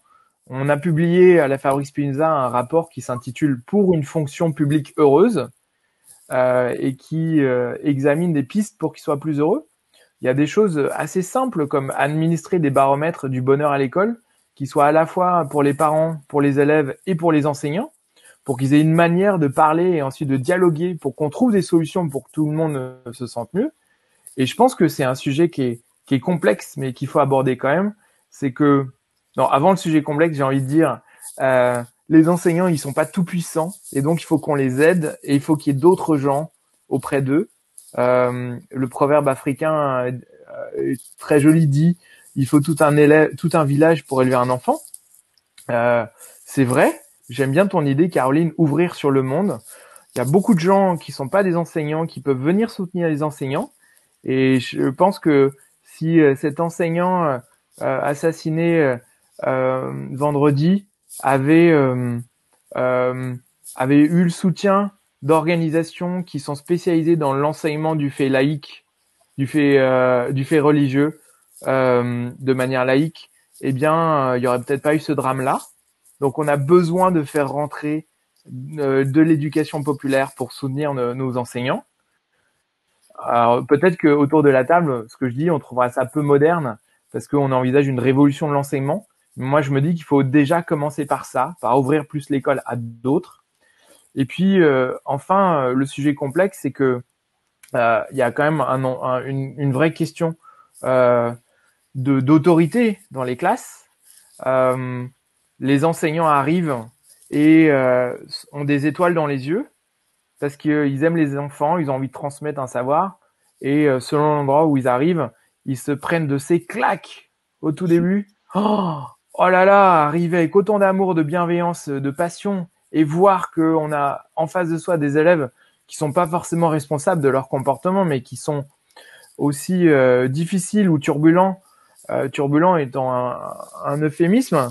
Parce qu'ils sont pas bien peut-être dans leur vie, enfin et pour tout un tas de raisons socio-professionnelles, c'est extrêmement difficile et je pense que il faut élargir les systèmes de tutorat interprofesseurs, il faut les renforcer, que maintenir un climat scolaire positif dans l'école, on a les outils, mais que ils sont pas encore suffisamment partagés. Et en général, il est politiquement pas correct de dire qu'il faut renforcer la formation des enseignants sur la pédagogie, parce que c'est vu comme une marque de défiance, mais moi je vois ça comme une marque de soutien. Il faut privilégier l'enseignement du maintien d'un bon climat scolaire et de la pédagogie à la sélection sur la maîtrise des contenus pour les enseignants, parce que c'est ça qui fera qu'ils seront capables de faire découvrir des matières, des apprentissages aux élèves. Et je vais prendre juste un petit exemple concret. Lorsque il y a un des membres de la Fabrik Spinoza qui est enseignant, et lui, il arrive à apaiser le climat scolaire en ayant gamifié et ludifié le système de la nuit debout, où on demande, on utilise des systèmes de communication gestuelle pour signifier son accord ou son désaccord. Quand un élève prend la parole, s'il est trop long, on lui fait ce signe-là pour dire vas-y avance. Ça, c'est pour demander de la clarification. Tu t'éloignes du sujet. Et en fait, des choses comme ça qui sont à la fois extrêmement connues, sont aussi pas répandues, peut-être parce que pas adaptées à toutes les classes, mais en tout cas, il y a un formidable terreau de savoir à partager pour arriver à avoir une discipline positive ou un climat social apaisé. Et ça, je pense que c'est le préambule face aux violences grandissantes dans les classes. Et ça permettra à nos enseignants d'aller mieux. Et peut-être, j'avais dit que j'allais terminer, mais une dernière chose qui me vient, c'est que quand même aussi parler, même si on rêve ici, parler de rémunération. Et que les enseignants ont besoin d'être beaucoup plus rémunérés. Même si le sens qu'ils trouvent dans leur métier, lorsque ça se passe bien, eh bien, est une vraie rétribution, ils devraient quand même être plus rémunérés. Et l'une des propositions de la Fabrik Spinoza, c'est de dire qu'il faudrait organiser une grande conférence citoyenne avec 100, 150 citoyens où on les interroge sur, pour vous, quelle est l'échelle de rémunération juste pour l'ensemble des métiers en France et d'aboutir non pas à une obligation, ça serait pas réaliste, mais simplement à une sorte de guide éthique ou de partager de notre conscience de nos utilités respectives par nos métiers. Et je pense que ça serait un premier pas pour faire prendre conscience à nos enseignants à quel point on les aime, on a besoin d'eux, et à nos gouvernants, eh bien, de trouver des solutions pour augmenter leur rémunération. même si on a des enjeux budgétaires qui sont forts. Voilà, donc prenons soin de nos enseignants. Merci Alexandre. Philippe, tu vas avoir le mot du dernier mot, enfin la phrase du dernier mot. Voilà, j'en ai fini. Moi, j'aime bien dans le mot apprentissage, de ne pas le découper, mais de mettre un trait d'union entre apprend et tissage. J'aime bien l'idée d'un tissage, d'un maillage, et que finalement, ces contenus, ou les contenus du socle commun, c'est une banque de connaissances, c'est colossal. C'est-à-dire, on ne peut pas passer à côté de cette banque qui est quasiment océanique.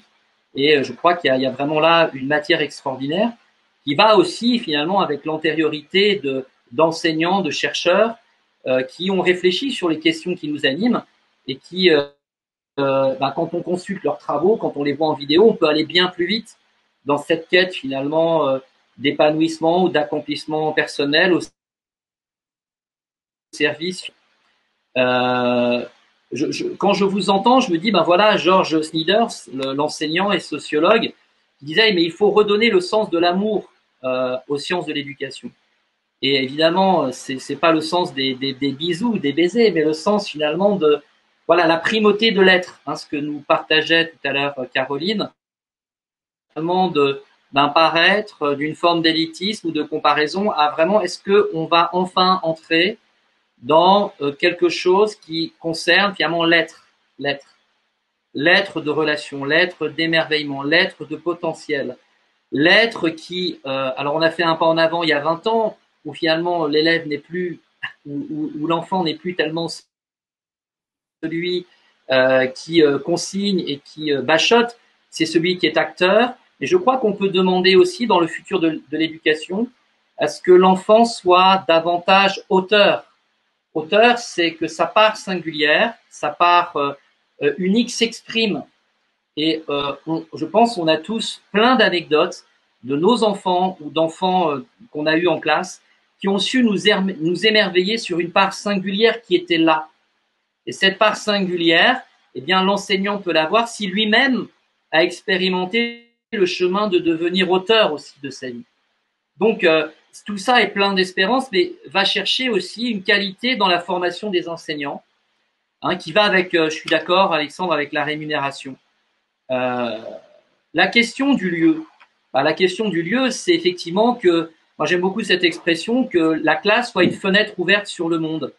C'est-à-dire que ce cadre-là, parfois aussi exigu en apparence, eh bien, ce soit un lieu d'élaboration, un atelier, un peu comme disait René Char, l'atelier du poète. C'est là où va se construire finalement un savoir mobile, un savoir pulsatile, c'est-à-dire pressentir l'énergie du monde, l'énergie qui soutient le monde et être capable finalement ces sensations, ces ressentis, et puis finalement les organiser de façon transversale et pluridisciplinaire. Je pense que en matière de futur, je pense qu'il faut vraiment expérimenter pour l'enseignant un travail transversal et pluridisciplinaire. Un petit exemple, cette année, dans la dynamique du désir, j'ai proposé à mes élèves de travailler sur les mots enthousiasme, désir et choix consenti. Et ils ont choisi, ils comprenaient pas trop au départ, et je leur ai dit, voilà, je vous propose 5 ouvrages en littérature jeunesse, vous allez en choisir un en connaissance de cause. Ils en ont choisi un, Jules Verne, 20 milieux sous les mers, et depuis, je n'ai pas de manuel, enfin ça fait 4-5 ans que j'enseigne sans aucun manuel, et finalement, ce qu'ils ont choisi, de façon pas, on va dire majoritaire, mais finalement, il y a du lien en art, discussion de problèmes, en sciences, il y a de la recherche de l'Inverne, 19e siècle, et il se passe des choses, moi, qui me surprennent. C'est-à-dire que je suis aussi l'enseignant témoin de synchronicité en périphérie du projet, et moi, ça m'émerveille, ces synchronicités. Eh bien, passe à son enfant un très vieux bouquin de Jules Verne. C'est la bibliothécaire d'à côté qui entend parler du projet, qui apporte son grain de sel. Une espèce de collaboration, chacun apporte finalement un petit peu sa part. Alors, je vous ai parlé effectivement de cette importance que l'enfant devienne auteur très rapidement, le plus rapidement possible. Donc, ça demande effectivement que l'enseignant, on est bien d'accord, soit auteur. Je me répète, mais pour moi, c'est tellement important ce sujet-là. et que, encore une fois, l'enseignant ait pu expérimenter sa présence au monde. Hein, je pense qu'enseigner véritablement, c'est être présent, une qualité de présence, une qualité de regard. Hein, vous connaissez Daniel Pennac, l'œil du loup, hein, cet enfant Afrique qui finalement se met à niveau du loup blessé, et le loup blessé parce qu'il voit qu'il y a un rapport finalement d'amis. Alors le loup accepte d'offrir sa vie blessée et ils deviennent deux amis extraordinaires. Donc évidemment que dans l'être, il y a aussi prendre en considération l'histoire sacrée de chacun. Et je souscris effectivement à ce que partage Caroline, cette difficulté qu'on a à prendre le temps de prendre. Sophie aussi qui disait ne pas saisir tout de suite, mais être plutôt dans une observation de qui sont-ils, comment fonctionnent-ils avant de leur demander telle ou telle chose. Donc on voit que finalement on a un magnifique chantier devant nous quant à ce futur de l'éducation, hein, et puis comment effectivement ne pas, sur les moyens, comment finalement ne pas majorer de nos enfants au monde naturel jusqu'à désirer une connexion. Ça me paraît effectivement fondamental. Hein, donc, en résumé, pour moi, 2 ou 3 axes extrêmement importants.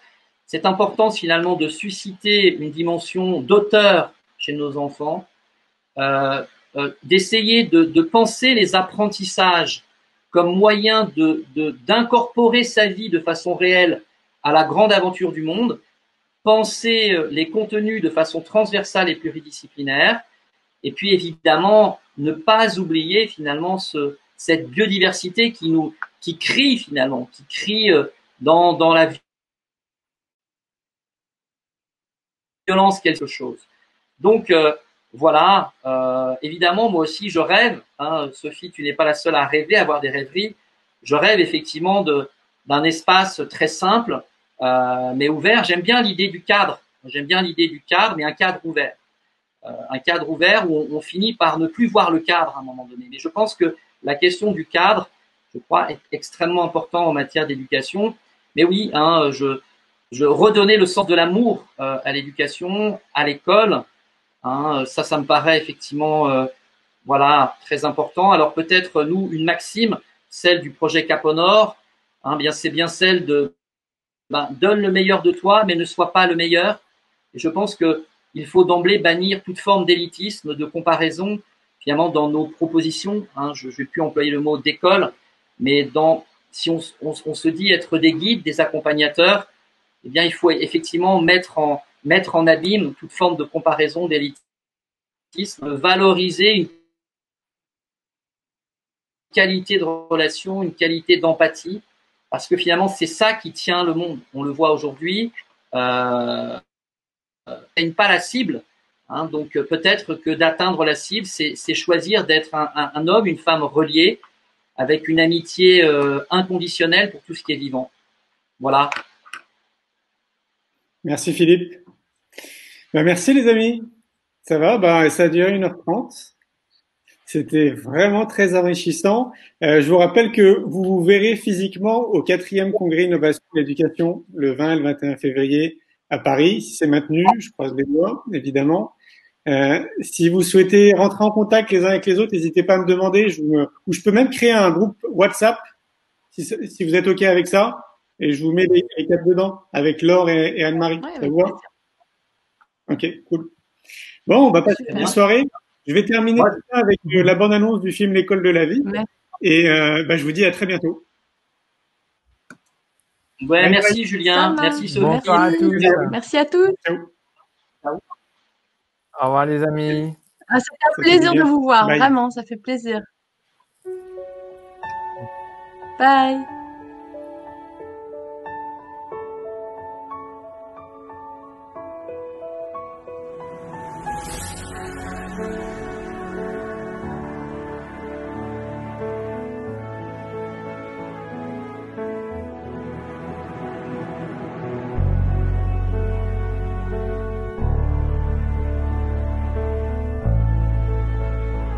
Trop longtemps fait l'erreur d'avoir une seule méthode pédagogique. Et l'école ne peut avoir de sens que si elle est dans la vie et si elle est connectée à la vie. n'y a pas d'éducation sans amour. Il n'y a pas... Comment on peut enseigner à un enfant si on n'a pas le cœur ouvert? Le métier celui qui dure le plus longtemps dans notre vie, c'est être parent. Je savais que j'allais devenir maman, mais je ne savais pas comment répondre aux besoins de mon enfant. Parce que parent, ça s'apprend pas, quoi. Il n'y a pas véritablement d'école des parents. C'est ça, c'est un bouleversement global de vie. La connaissance vient de l'expérience, tout le reste n'est que de l'information. Et on n'est pas là pour apporter des informations aux enfants, on est là pour leur donner des connaissances. Parce que le savoir, il est disponible tout autour de nous et l'important, c'est surtout d'apprendre à apprendre et savoir comment on apprend. Moi, ce que je voudrais, c'est que tout ce qui est bien dans les écoles alternatives soit dans toutes les écoles. L'éducation, c'est l'éducation et la formation des 5 sens. Si je sens, alors je suis vivant. Si je ressens, si je suis proche de mon cœur. Et l'école de la vie, ouais, je pense que c'est... En fait, c'est ce qu'il faudrait pour l'éducation du XXIe siècle.